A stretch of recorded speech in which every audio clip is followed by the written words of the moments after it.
جی بسم اللہ الرحمن الرحیم اللہم صلی علی محمد و علی آلہ و اصحابہ وسلم 6 نومبر 2024 اڈیالہ جیل تقریباً 2 مہینے بعد بالآخر عمران خان صاحب سے میری ملاقات ہو گئی۔ مجھے نہیں علم کہ جب سب لوگوں کی ملاقاتیں ہو رہی تھیں، اجازت تھی، تو بحیثیت ایک کارکن کے، ایک سیاسی کارکن کے، ایک وکیل کے، جب اسلام آباد ہائی کورٹ کے چیف جسٹس جناب عامر فاروق صاحب کا آرڈر بھی تھا تو مجھے اجازت نہیں ملتی تھی۔ آج موقع مل گیا، باقی وکلاء بھی موجود تھے، کافی دیر عمران خان صاحب کے ساتھ آج بیٹھک کا موقع ملا، بہت سی چیزیں ڈسکس ہوئیں۔ اس بات پہ بڑا خوش ہوں کہ 2 مہینے پہلے عمران خان صاحب کو جس حوصلے میں چھوڑا تھا اس سے ان کا حوصلہ بڑا ہے، کم نہیں ہوا۔ ہاں، انہوں نے خود یہ بات کی کہ تقریباً 5 دن ان کے سیل کی بجلی بند تھی، اور انہوں نے کہا کہ کوئی 12-14 گھنٹے 10 گھنٹے سے زیادہ جو ہے وہ اندھیرے میں رہنا پڑتا تھا۔ سن کے بڑا دکھ ہوا کہ عمران خان صاحب صرف ایک سابق وزیر اعظم یا چیئرمین تحریک انصاف ہی نہیں، اس ملک کے ایک قومی ہیرو بھی ہیں۔ کیا زندہ قومیں اپنے ہیروز کے ساتھ یہ کرتی ہیں؟ کیا سابق وزیر اعظم اس سلوک کا وہ متحمل تھا، یا عمران خان صاحب کے ساتھ یہ جو کیا گیا کیا یہ جائز تھا؟ اور آپ کو اس سے کیا ملا؟ کیا عوام سے ان کی محبت کم ہو گئی؟ کیا عوام سے ان کا رابطہ ٹوٹ گیا؟ راستہ ان کا دلوں کے ساتھ جو ان کا واسطہ ہے وہ ٹوٹ گیا؟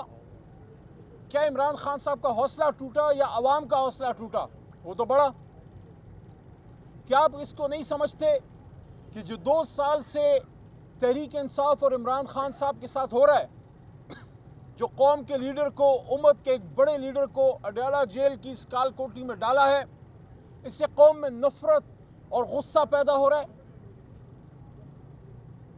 میں نے کبھی ضیاء صاحب کے زمانے میں، ہم سٹوڈنٹ تھے، کم عمر تھے، لیکن یاداشت ہے، یا مشرف صاحب کا جب ایمرجنسی آئی، ہم نے کبھی قوم اور اداروں کے بیچ میں اتنا فاصلہ نہیں دیکھا جو ابھی ہے، جو نہیں ہونا چاہیے، کیونکہ ہمارے لیڈر، قوم کے لیڈر عمران خان صاحب نے ہمیشہ یہ بات کی ہے کہ ملک بھی میرا ہے، فوج بھی میری ہے، ادارے بھی میرے ہیں۔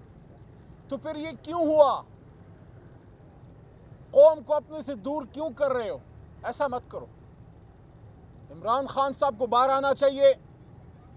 عمران خان صاحب کا ایک سٹیٹمنٹ ہوگا اور پھر پوری قوم اور ادارے اور سب لوگ آپس میں دوبارہ باہمی شیر و شکر ہوں گے۔ لیکن یہ کام اس 25 کروڑ میں ایک آدمی کر سکتا ہے، اور اس کا نام عمران خان ہے۔ جو ہمارے ساتھ کیا گیا اور جو ہو رہا ہے، جو 26ویں آئینی ترمیم جس طریقے سے پاس کی گئی، وہ فسطائیت آج بھی جاری ہے۔ کل رات جس طرح ہمارے بہت ہی محترم ایم این اے جناب خواجہ شیراز صاحب کو اٹھایا گیا، غائب کیا گیا، یہ کیا ہے؟ سعد اللہ بلوچ صاحب کو پریشرائز کرنے کے لیے ان کے گھر کی خواتین کو اٹھایا گیا تھا، کل ان کے گھر پہ حملہ ہوا ہے، اور اس کی ویڈیو بھی آئی ہے جو ہماری جماعت نے شیئر کی ہے کہ ان کے گھر کو، ان کی گاڑی کو، چیزوں کو توڑا گیا ہے۔ یہ کیا میسج ہے؟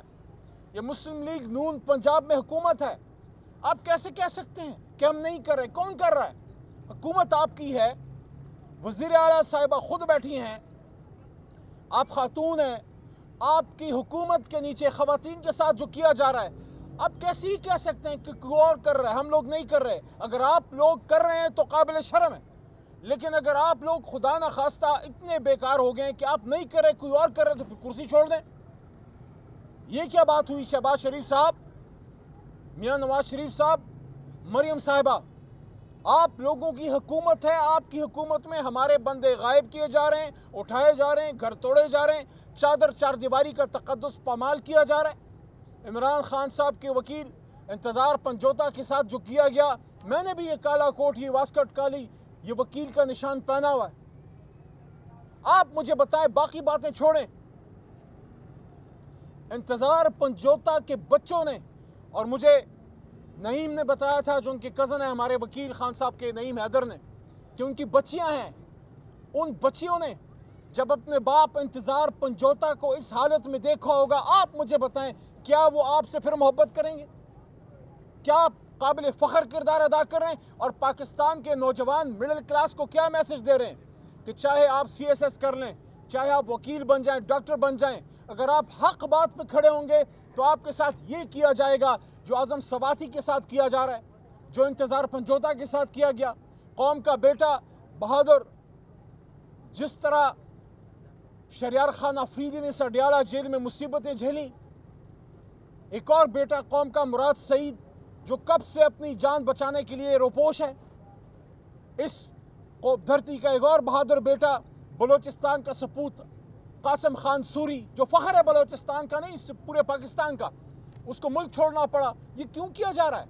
آج پاکستان سے عمران خان نے خود مجھے یہ کہا کہ نوجوان ملک سے جا رہے ہیں، برین ڈرین ہو رہا ہے، لوگوں کو امید نظر نہیں آ رہی اس حکومت میں اور اس پورے نظام میں. لیکن انہوں نے ایک بڑی زبردست بات کی جو میں آپ سے کہنا چاہتا ہوں. خان صاحب نے کہا دیکھو، جب آپ حق راستے پہ چلتے ہیں، جب آپ حق کے راستے پہ ہوتے ہیں تو مشکلات تو آتی ہیں، تو مشکلات کے لیے ہم سب حاضر ہیں، لیکن ہر چیز کی ایک حد ہوتی ہے. ٹرمپ کے الیکشن کے حوالے سے بڑی باتیں ہو رہی ہیں. خان صاحب سے اندر پوچھا بھی گیا. خان صاحب نے صرف اتنا کہا کہ ہمیں یہ امید ہے کہ کم از کم اب جو بھی حکومت آئے گی وہ نیوٹرل رہے گی، کسی کی سائڈ نہیں لے گی.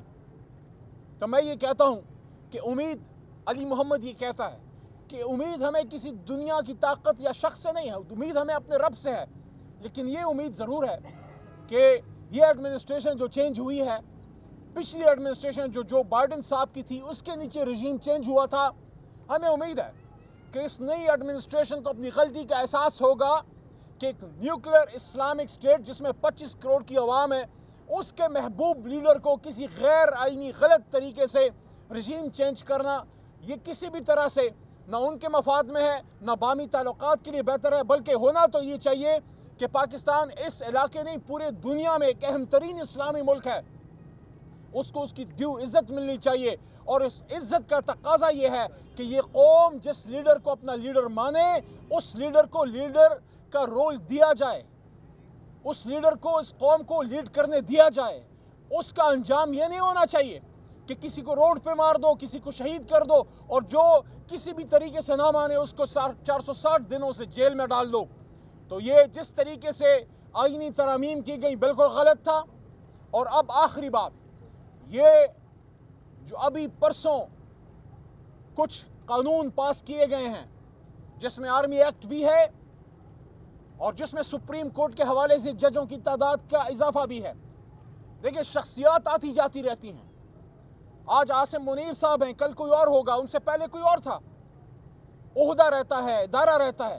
ہماری کنسرن یہ ہے کہ آپ نے جو بھی قانون پاس کرنا تھا، آپ نے اپوزیشن سے انگیج کیوں نہیں کیا؟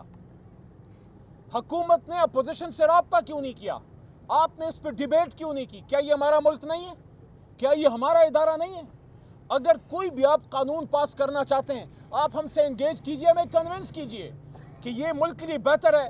تو ہم ملک کے مفاد میں ہمیشہ تحریک انصاف نے سٹیپ لیا ہے. لیکن آپ نے ہم سے انگیج نہ کیا.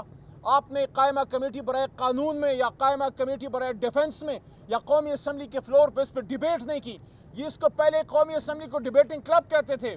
میں نے اس دن اس کا نام بدل دیا کہ ڈیبیٹنگ کلب کی جگہ اب اس کو پوسٹ آفس کہو.